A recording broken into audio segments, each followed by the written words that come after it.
What's going on, guys? My name is Kalen Vasher, and you are now tuned into another episode of the Kalen Vasher Show. Before we get started, as always, just want to give a quick shout out to everybody listening and or watching. If you are on YouTube watching the video version, just a quick thank you. Again, you guys are much, much appreciated. The support never goes unnoticed. Last night, we had our first conference championship matchup, and it was between the Lakers and the Nuggets. And unfortunately, I have to say, my Lakers walked away with an L. But I can't be too upset. I'm going to get into a lot of it deeper in detail later on. But just off of my first few remarks, can't be too upset with it. Definitely came out flat in the first quarter. The Lakers did. And the Nuggets just act like they were ready to play. They came ready to play. They knew what home court means, and they know what it means. The Lakers were able to go on the road in the past two series and pull out game one victories, but they weren't able to do it in the Western Conference Finals. But as the game treaded on and we got later into the second half, the Lakers started to step up their defense on Nikola Jokic, were able to knock down some big shots on the Austin Reeves, knocked down a few threes last night, had 5 in total, a few big ones late in the fourth quarter to help even get the lead to a point where it was manageable for the Lakers to realistically win this game last night because they were down by 20 for a large majority of the game. But all in all, I feel like Nick Wright was actually one that said it this morning. He tweeted it out. He said, if you're the Nuggets, you're happy with the win, of course. You know, anytime that you walk away from a game, especially a playoff game, and are able to handle up your business at home and be able to take a game one series lead, you're always happy. But I also feel like the Lakers did a lot of things that they are super happy with and are very, very happy to leave game one with. Of course, like I said, they were down by 20 most of the game. So that's something, of course, that they want to clean up and actually start the game a little bit hotter next time or a little bit faster. But all in all, I think that they have to somewhat count last night's game as a victory. Of course, anytime you're down 0-1 in the series, that's not something you want. But I think that they saw a lot of things towards the end of the game. Later on in the second half, they made some necessary adjustments at halftime that I think that they're able to build off of and take into game two.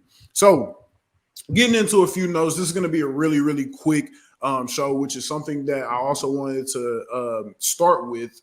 For a lot of the conference finals games, I plan on getting out content every single day for you guys, whether that be on Twitter, TikTok, Instagram, wherever it is. I plan on getting content out for you guys basically as soon as it happens. The Western Conference games always just happen at a later time, so it's very, very late for upload times, which is probably be why you see it the next day. But for a lot of times, the Eastern Conference games, like you'll probably see 2 uploads from me tonight, talking about the Miami Heat and Boston Celtics game one.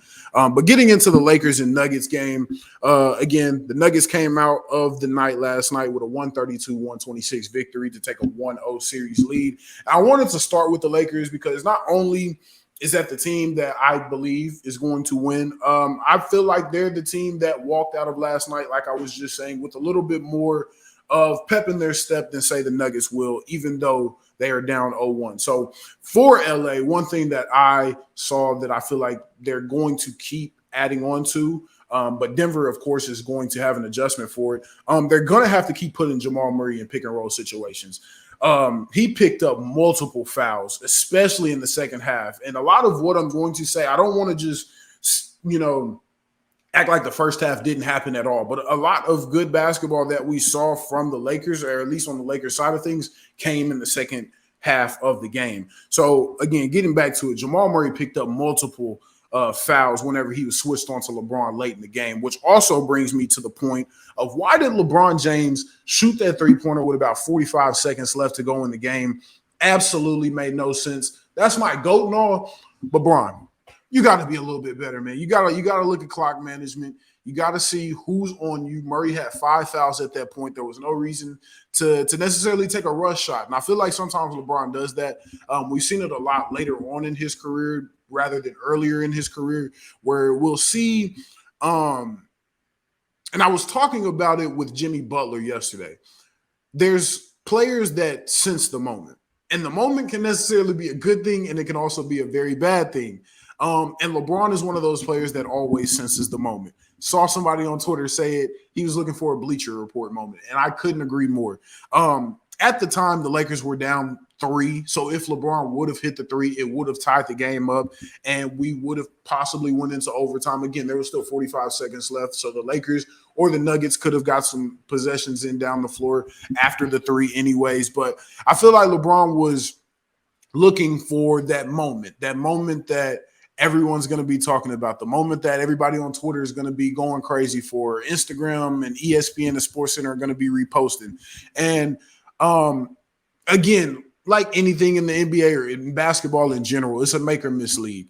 If you get up and you knock that 3 down, no one says anything. But at the same time, now that you missed, we have to talk about the consequences to your miss. And quite frankly, it just wasn't a good shot.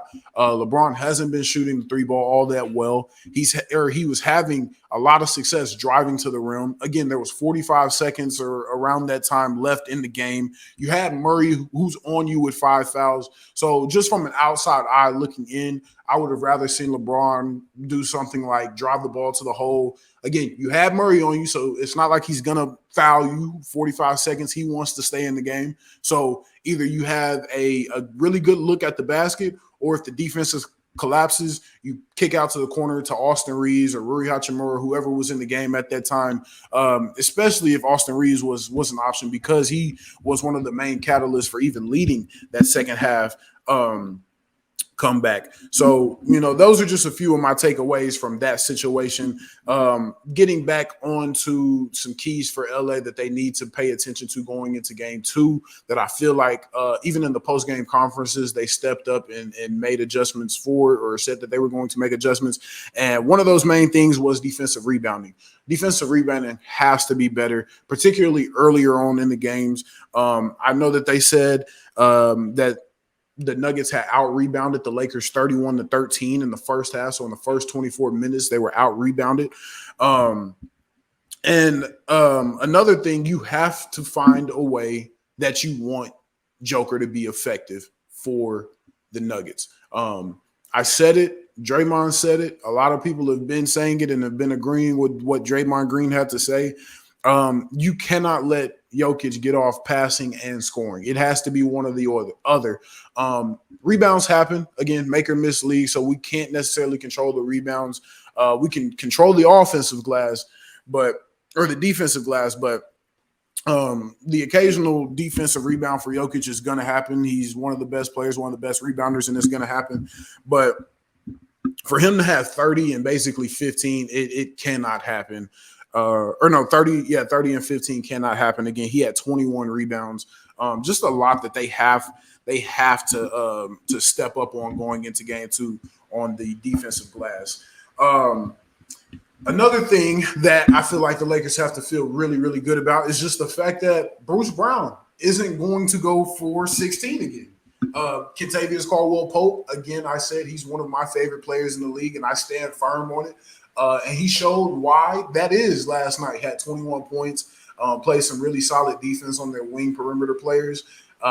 He was able to drive to the basket, make a few acrobatic layups. So KCP, again, I, for one, was not necessarily shocked just because of the professional that Kentavious Caldwell-Pope has been his entire career. So I can't say I'm necessarily surprised by the 21 points from KCP. The Nuggets also had a few quote-unquote lucky shots. They're all professional athletes, and they're going to knock down some tough shots. But the Jamal Murray, LeBron literally had his hand in his face. You can't necessarily do anything about that. The Jokic at the end of the third quarter, after the Lakers were making a little bit of a run to put them up by 11 going into the fourth quarter. Just things like that. That's basically 6 points. That's 5 points right there. The Jeff Green three-pointer where Anthony Davis just fell asleep on defense and decided to let him shoot. That was his only bucket of the game. So I feel like if you're the Lakers and that's the way that you lose the series, you can't necessarily be upset. Now, of course, if players are showing us that they're stepping up their game for this series, then you have to adjust accordingly. But if we're just talking about it from an outside, perspective, and even from an inside perspective, if you're in the Lakers locker room, the Lakers fan base, I would not get discouraged with this game 1 loss. The Nuggets are the best team or one of the best teams in the NBA for a reason. They were the number one seed in the Western Conference for a reason. Jokic was second in MVP voting, was the reigning two-time MVP this year. Possibly could have been a three-time MVP if it wasn't for voter fatigue. So, we have to give them their props. You can't say that this was a fluke game. But again, if Bruce Brown has to score 20 basically for the Nuggets to win, then I wouldn't bank on Bruce Brown doing that. If KCP has to score 21, 20 plus for the Nuggets to win this series, I wouldn't bank on it. So if I'm a Lakers fan, I'm not too concerned. If I am the Lakers and I'm inside their locker room, I'm also not too concerned. But of course, you do have some stuff that you want to clean up on going into game two. Now, switching on to the Nuggets side of things for them, again, I can't phrase it enough. Really, really good win for this Nuggets team last night. I know I said it in my game one preview that a key for the Nuggets was going to be Jamal Murray. And I didn't think that they were going to be able to win this series with him just scoring anywhere below 25. I said it from jump. He needed to score 25 plus for them to be able to win this series. He needed to average 25 plus. And last night he started off hot. He had 31, 5 and 5. Was not afraid of the moment, was taking some big shots. Basically, was bubble Jamal Murray, which is exactly everything that I said the Nuggets were going to need for him to win. Because if you're chalking it up and you're getting 35 and 15 and 20 from Jokic, and you're getting 31, 6 and 6 from Murray, and you're getting 23 and 2 from KCP, then the Nuggets are going to blow the Lakers out in this series. And that's just point blank period, because even with AD scoring 40, LeBron shooting the ball pretty well last night and having 26, 27 points, they just don't have enough. They don't have enough to compound and guard Jokic, even though Rui did a really good job.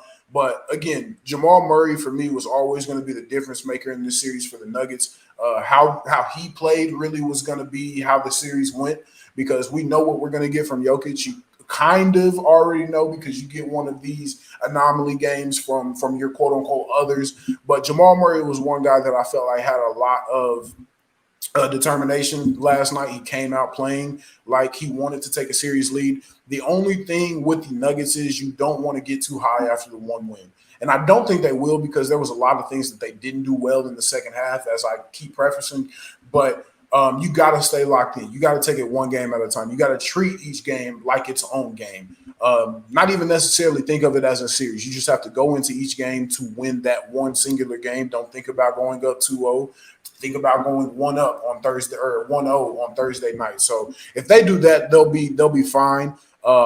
Again, we're probably going to see another level of LeBron here, because he senses the moment and he senses that we might need a little bit more offensive production out of LeBron. So I wouldn't be shocked if LeBron comes out very aggressive to start game two. If they try and get Anthony Davis a lot of post touches in game two.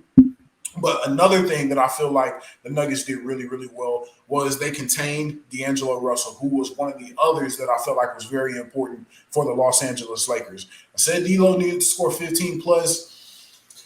He only had 8 points and was completely unplayable in the fourth quarter. So, there's been talks going around that D'Lo might have to come off the bench for some depth or for some more defending of Jokic, and they take Rui and insert him into the starting lineup. We'll still have to see what happens with that. But the Nuggets did a really good job of how they defended D'Lo.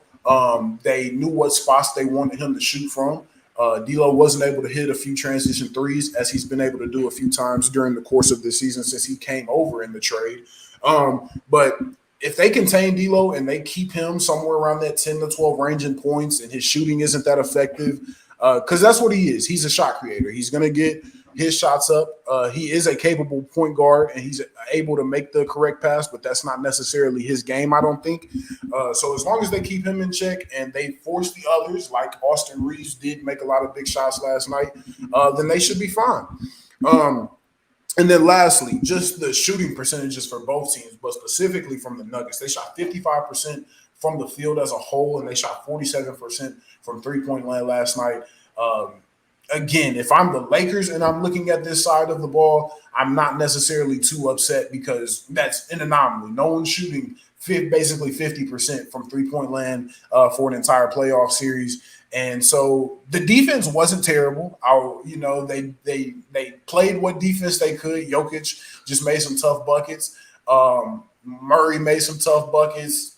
KCP made some tough buckets. Michael Porter Jr. made some tough buckets. And so that's kind of going back to what I just said a few minutes ago. If they are going to win the series making tough buckets, then hey, you just might have to let them have it and tip your cap to the guys.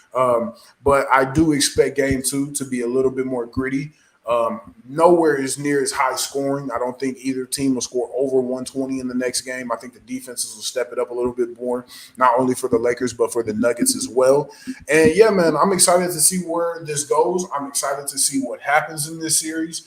My prediction doesn't change. If this goes 6, then I think the Lakers win it in 6. But if it goes 7 and we have to go back on the road to Denver in that altitude, in the elements with their fans, then I think the Nuggets pull it out in 7. So best case scenario for Lakers fans, you take one loss here, you win tonight, you win the 2 back home, go up 3-1, lose game 5, and you win it in 6.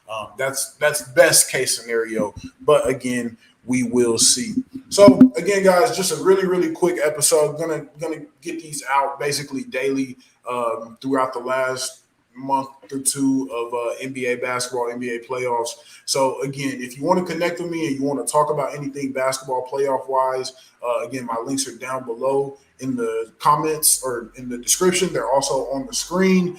And until next time, I will see you guys basically later on tonight. Peace.